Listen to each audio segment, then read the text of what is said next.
Hello दोस्तों, कैसे हो आप। मैं आपके साथ आज फिर से सोनू सिंह। चलिए दोस्तों, आज पढ़ेंगे हम पर्यावरण एवं पारिस्थितिकी। पर्यावरण एवं पारिस्थितिकी क्या होता है पर्यावरण। दोस्तों, पर्यावरण पर्यावरण है जो दो शब्दों से मिलकर बना है। पर प्लस के आवरण। पर का मतलब होता है चारों ओर, आवरण का मतलब होता है ढकना। जो भी वस्तुएं हमें चारों ओर से ढकी हुई हैं या घेरी हुई हैं उसे पर्यावरण कहते हैं। जैसे आपका ये जीव जंतु, पेड़ पौधे, ये सही पर्यावरण के अंतर्गत आएंगे। ठीक है।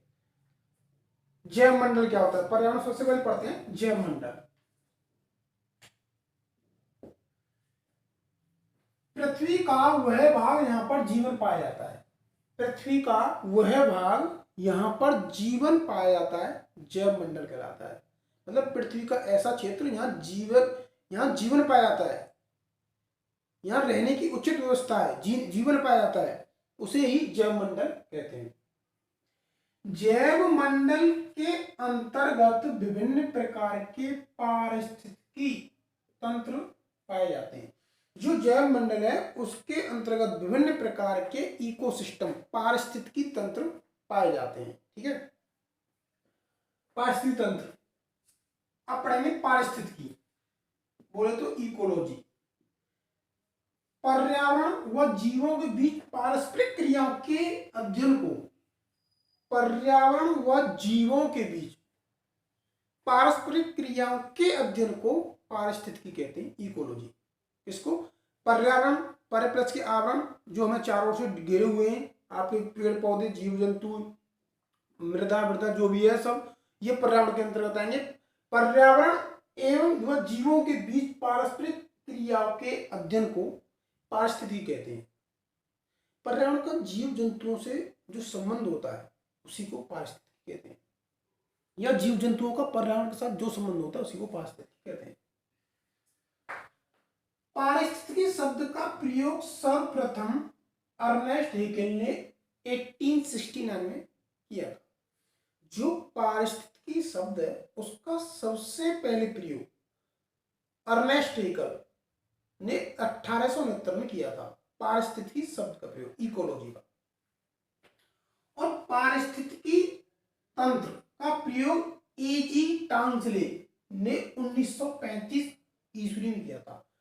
पारिस्थितिकी तंत्र का प्रयोग एजी टांसले ने 1935 ईस्वी में सर्वप्रथम किया था। एजी टांसले ने पारिस्थितिकी तंत्र का प्रयोग, और पारिस्थितिकी का प्रयोग अर्नेस्ट हेकेल 1869। ठीक है। चलिए, पारिस्थितिकी तंत्र क्या होता है।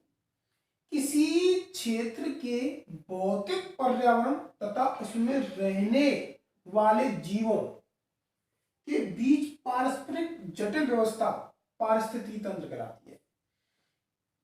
किसी क्षेत्र के भौतिक पर्यावरण, किसी क्षेत्र के भौतिक पर्यावरण तथा उसमें रहने वाले जीवों के बीच, आपका जो पर्यावरण है उसमें जो रहने वाले जो जीव है उनके बीच जो पारस्परिक जटिल जो व्यवस्था है, एक दूसरे के बीच में जो पारस्परिक जटिल व्यवस्था है उसी को पारिस्थितिकी तंत्र कहलाती है। इसके दो घटक हैं दोस्तों, पारिस्थितिकी तंत्र के दो घटक हैं, जैविक और अजैविक। जैविक में आपके सभी सजीव जीव जंतु आएंगे। सजीव में आप पेड़ पौधे, मनुष्य, पशु जो भी है सब सजीव जैविक में आएंगे। और आपके अजैविक में सभी निर्जीव वस्तुएं आएंगी, जैविक और अजैविक। ठीक है। चलिए, जैविक घटक पढ़ लेते हैं। जैविक घटक दोस्तों, जैविक घटक तीन प्रकार के होते हैं, उत्पादक, उपभोक्ता और अपघटक। जो उत्पादक होते हैं उनमें सिर्फ हरे पेड़ पौधे आते हैं, जो प्रकाश की उपस्थिति में, प्रकाश संश्लेषण के द्वारा क्रिया करके, प्रकाश के सूर्य के द्वारा क्रिया करके प्रकाश संश्लेषण की उपस्थिति में अपना भोजन जो स्वयं बनाते हैं। उत्पादक में सिर्फ पेड़ पौधों को ही उत्पादक कहा जाता है, जिसमें सिर्फ हरे पेड़ पौधे आएंगे। उपभोक्ता दोस्तों तीन प्रकार के होते हैं, प्राथमिक, द्वितीय, तृतीय। प्राथमिक में आपके सभी शाकाहारी उपभोक्ता होंगे। ऐसे उपभोक्ता जो उत्पादक का भक्षण करते हैं, मतलब उत्पादकों को खाते हैं। ठीक है। उत्पादकों को वो प्राथमिक उपभोक्ता होंगे। द्वितीय उपभोक्ता उन्हें कहेंगे जो प्राथमिक उपभोक्ताओं को या फिर शाकाहारी जीव जंतुओं को खाते हैं, वो द्वितीय द्वितीय उपभोक्ता के अंतर्गत आएंगे। तृतीय उपभोक्ता के अंतर्गत जो सामान्य रूप से सभी जीव जंतुओं को खाते हैं, शाकाहारी हो चाहे मांसाहारी हो, उसके अंतर्गत तृतीय उपभोक्ता के अंतर्गत आएंगे। ठीक है, चलिए। जीव जैविक घटक मुख्यतः तीन प्रकार के होते हैं: उत्पादक, उपभोक्ता तथा अपघटक। ठीक है, उत्पादक, इसके अंतर्गत स्वपोषी हरे पेड़ पौधे आते हैं। जो उत्पादक है उसके अंतर्गत स्वपोषी जो स्वयं अपना पोषण करते हैं, स्वयं अपना भोजन बनाते हैं, वो सभी हरे पेड़ पौधे आते हैं। उपभोक्ता, इसके अंतर्गत वे जीव आते हैं जो उत्पादकों का प्रत्यक्ष अथवा अप्रत्यक्ष रूप से, उचित अथवा अनुचित रूप से भक्षण करते हैं। जो उपभोक्ता किसे कहते हैं? उपभोक्ता, इसके अंतर्गत ऐसे जीव आते हैं जो उत्पादकों का प्रत्यक्ष बोले तो अप्रत्यक्ष, प्रत्यक्ष मतलब सामान्य रूप से, उचित रूप से, सही तरीके से, अप्रत्यक्ष मतलब गलत तरीके से, प्रत्यक्ष अथवा अप्रत्यक्ष रूप से भक्षण करते हैं उत्पादकों का। जैसे कि मनुष्य आजकल अपने स्वार्थ के लिए हरे पेड़ पौधों को काट रहा है, तो वो अप्रत्यक्ष रूप से हो गया। अगर पेड़ पौधा सूख जाए तब उसकी लकड़ियां काटी जाए, प्रयोग में ली जाए, तो ईंधन के रूप में ली जाए, तो वो प्रत्यक्ष रूप हो गया। लेकिन आजकल मनुष्य अपने व्यवसाय के लिए, अपने स्वार्थ के लिए कहीं भी जो फैक्ट्री वगैरह जो बनाते हैं, तो वहां पर चाहे कितना भी उन्हें पेड़ पौधों को नुकसान करना पड़े, तो वो नुकसान करने के लिए तैयार रहते हैं। आज पेड़ पौधे हैं तो हमें, अगर पेड़ पौधे नहीं है, उत्पादक नहीं है, तो हमारा जीवन नष्ट हो जाएगा पेड़ पौधों की वजह से, क्योंकि वही हमें जीवन दे रहे एक तरीके से। ठीक है, उपभोक्ता, इसके अंतर्गत वे जीव आते हैं जो उत्पादकों का प्रत्यक्ष अथवा अप्रत्यक्ष रूप से भक्षण करते हैं, खाते हैं। ये तीन प्रकार के होते हैं। इसमें तीन प्रकार के उपभोक्ता आते हैं: प्राथमिक, द्वितीयक तथा तृतीयक उपभोक्ता। चलिए, प्राथमिक उपभोक्ता, ये शाकाहारी जीव होते हैं जो हरे पेड़ पौधों को से प्रत्यक्ष रूप से भोजन प्राप्त करते हैं। जो प्राथमिक उपभोक्ता होते हैं ये शाकाहारी जीव होते हैं जो उत्पादकों से या फिर हरे पेड़ पौधों से अपना भोजन प्राप्त करते हैं। द्वितीय उपभोक्ता, ये मांसाहारी, चलिए प्राथमिक उपभोक्ता जैसे गाय, हिरण, खरगोश, ये प्राथमिक उपभोक्ता के उदाहरण।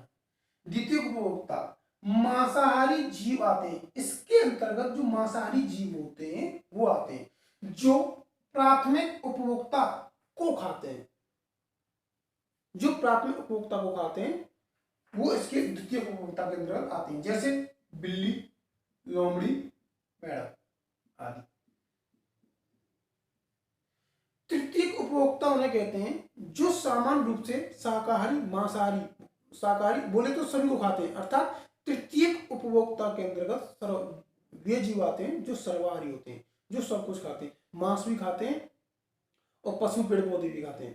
ठीक है, मतलब ये जो सर्वाहारी, जो तृतीय उपभोक्ता है उसके अंतर्गत ऐसे जीव आते हैं जो सामान्य रूप से सभी को खाते हैं। चलिए उनके बारे में अभी बता देता हूँ।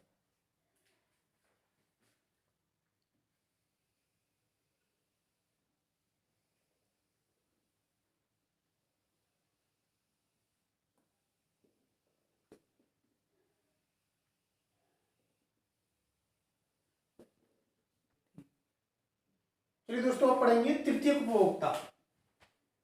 अभी मैंने बताया था प्रत्यक्ष अथवा अप्रत्यक्ष रूप से सभी को खाते हैं।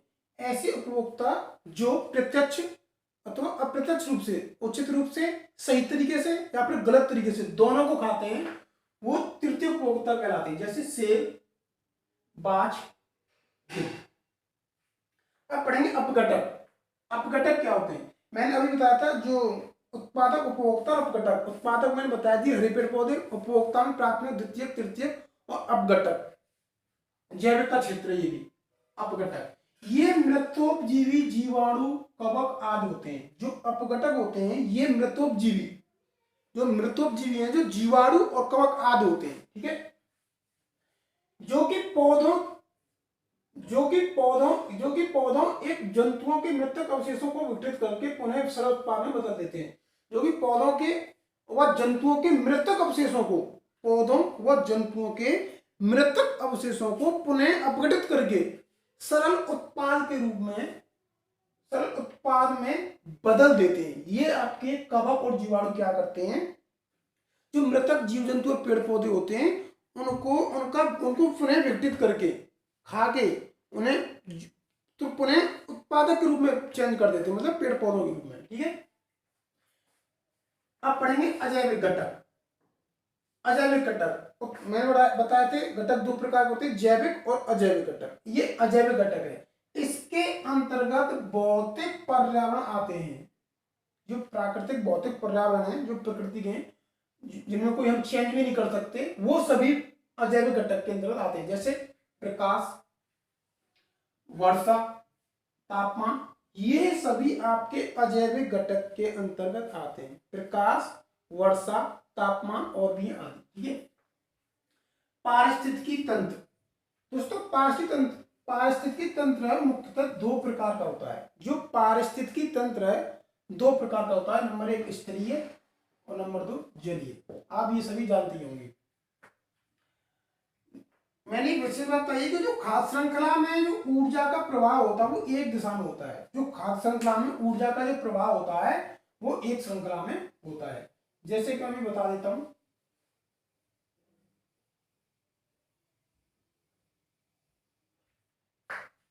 एक तरीके से ये फूड चेन बनेगी।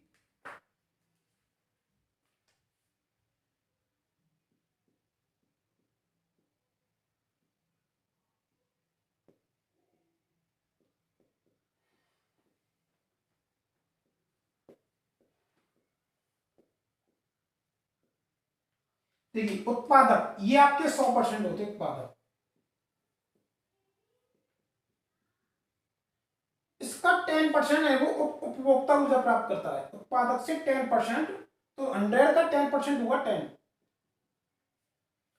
उपभोक्ता प्राप्त करता है, और उपभोक्ता का 10% अपघटक प्राप्त करता है। ये फूड चेन है। क्या है? Food chain.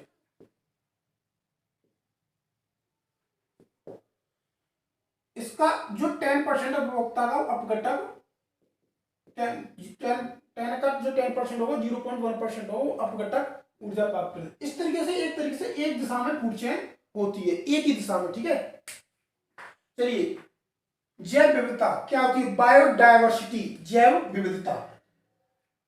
किसी भी सुनिश्चित क्षेत्र में पाई जाने वाली जीव जंतुओं तथा वनस्पतियों की संख्या को, किसी भी सुनिश्चित क्षेत्र में पाई जाने वाली जीव जंतुओं तथा वनस्पतियों की संख्या को जैव विविधता कहते हैं। ऐसा क्षेत्र, यहाँ पर जीव जंतु तथा वनस्पतियां जो अधिक से अधिक संख्या पाई जाती है वो जैव विविधता, ऐसा वह क्षेत्र जैव विविधता कहलाता है। जैव विविधता शब्द का प्रयोग सर्वप्रथम 1986 में ईओ विल्सन ने किया था। जैव विविधता शब्द का सर्वप्रथम प्रयोग 1986 में 1986 में ईओ विल्सन ने किया था। भारत में जो जैव विविधता अधिनियम पारित हुआ था वो अपने भारत में 2002 में जैव विविधता अधिनियम पारित हुआ था। जैव विविधता अधिनियम, ठीक है, प्रवाल भित्तियों में जैव विविधता की विशाल राशि होती है। जो आपकी प्रवाल भित्तियां होती हैं उनमें जैव विविधता की जो राशि होती है वो विशाल राशि होती है। प्रवाल भित्तियों को ही दोस्तों समुद्र के वर्षा वन भी कहा जाता है। जो प्रवाल भित्ति हैं इनको समुद्र के वर्षा वन भी कहा जाता है। मैंने आपको पिछली वीडियो में बताया था कि विश्व का सबसे बड़ा प्रवाल भित्ति ग्रेट बैरियर रीफ है जो ऑस्ट्रेलिया में है। ठीक है, हॉटस्पॉट क्षेत्र क्या होते हैं? ये हॉटस्पॉट, ताप स्थल, एक तरीके से ताप स्थल होते हैं हॉटस्पॉट। ऐसे क्षेत्र जहां पर जैव विविधता अत्यधिक होती है, ऐसे क्षेत्र यहां पर जैव विविधता, बोले तो वनस्पति जीव जंतु की जो परस्पर है वो अत्यधिक होते हैं, हॉटस्पॉट क्षेत्र कहलाते हैं। तथा हास्य का खतरा भी, क्षति का खतरा भी अधिक होता है। और यहाँ जैव विविधता होगी वहां पर हास्य का खतरा भी अत्यधिक होगा, कमी होने का, क्षति होने का। इसका प्रतिपादन वर्ष 1988 में नॉर्मन मायर्स ने किया था। जो हॉटस्पॉट क्षेत्र है इसका जो प्रतिपादन किया था वर्ष 1988 में, 1988 में नॉर्मन मायर्स ने किया था। एक वैज्ञानिक थे नॉर्मन मायर्स।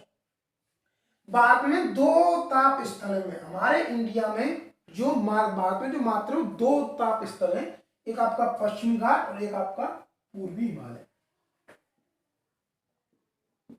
पश्चिम घाट और पूर्वी हिमालय मुख्य रूप से दो है, और आपका तीसरा बन चुका है, उसके बारे में अभी मैं बताऊंगा। पश्चिम घाट और पूर्वी हिमालय, ठीक है। ये पश्चिमी घाट तो आपको पता ही होगा, जो आपका इंडिया जो पश्चिमी क्षेत्र है, जो यहाँ पर 200 सेंटीमीटर से अधिक वर्षा होती है, वो पश्चिमी घाट है आपका।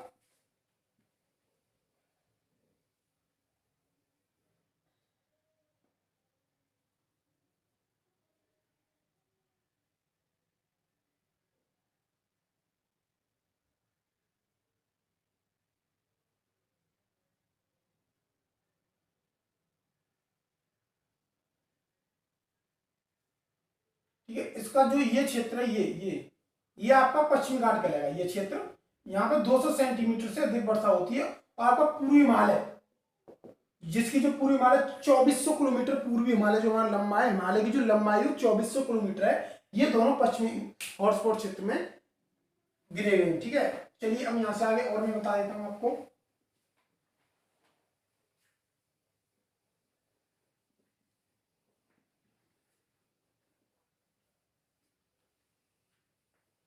ये दोस्तों IUCN, international union for conversation of nature, international union for conversation of nature. IUCN क्या है? IUCN दोस्तों जो संकट में जो प्रजातियां हमारी जो संकट में जा रही हैं, जो आपकी उसके लिए एक बुक तैयार करता है जिसका नाम है रेड डाटा बुक। IUCN का मतलब है कि जो प्रजातियां संकट में जा रही हैं उनके लिए बुक तैयार करता है, उसका नाम है रेड डाटा बुक। क्वेश्चन कई बार पूछा जाता है कि रेड डाटा बुक में क्या है? जो प्रजाति संकटापन्न प्रजातियों के लिए, संकट में जो पन्ने संकटापन्न प्रजातियों के लिए रेड डाटा बुक तैयार की गई है, प्रकाशित की गई है। ठीक है, international union for conservation of nature, इसका कार्य संकटापन्न प्रजातियों के लिए रेड डाटा बुक प्रकाशित करना है। IUCN का कार्य संकटापन्न प्रजातियों के लिए रेड डाटा बुक प्रकाशित करता है। पूर्वी हिमालय में टैक्सन नाम का एक पौधा है जिसे IUCN ने रेड डाटा सूची में शामिल किया है। जो आपका पूर्वी हिमालय है उसमें एक पौधा टैक्सन नाम का पौधा, उसे IUCN ने रेड डाटा बुक में सूची में शामिल किया है। जैव विविधता का संरक्षण दो प्रकार से होता है। आपका जो जैव विविधता है उसका जो संरक्षण है वो दो प्रकार से होता है। नंबर 1 राष्ट्रीय उद्यान या वन्यजीव अभ्यारण्य, और नंबर 2 बाह्य आवासीय संरक्षण या वनस्पति उद्यान। ठीक है, नंबर 1 राष्ट्रीय उद्यान या वन्यजीव अभ्यारण्य, नंबर 2 बाह्य आवासीय संरक्षण या वनस्पति उद्यान। मैं आपको राष्ट्रीय उद्यानों के बारे में बताऊंगा। जैव विविधता संरक्षण हेतु अंतरराष्ट्रीय प्रयास पर जैव विविधता संधि हुई थी। जैव विविधता के संरक्षण हेतु बचाव हेतु अंतरराष्ट्रीय प्रयास पर जैव विविधता संधि हुई थी। यह कब हुई थी? 1992 में रियो डी जेनेरो में, 1992 में रियो डी जेनेरो में हुई थी। पृथ्वी शिखर सम्मेलन के दौरान हस्ताक्षरित हुई थी। और जो आपका पृथ्वी शिखर सम्मेलन हुआ था वो भी 1992 में हुआ था, और उसी के समय ये हस्ताक्षरित हुई थी। ठीक है दोस्तों, जैव विविधता से, पारिस्थितिकी से, इकोसिस्टम, जो भी आपके इनसे जितनी भी जानकारी थी, आपको जो भी आपसे एग्जाम में पूछी जाती है उतनी जानकारी दी। और आपको मेरी वीडियो अच्छी लगी हो तो लाइक करें, शेयर करें, सब्सक्राइब करें। अब मैं आपको यहाँ से आगे अगली वीडियो में प्रदूषण के बारे में बताऊंगा। जय हिंद।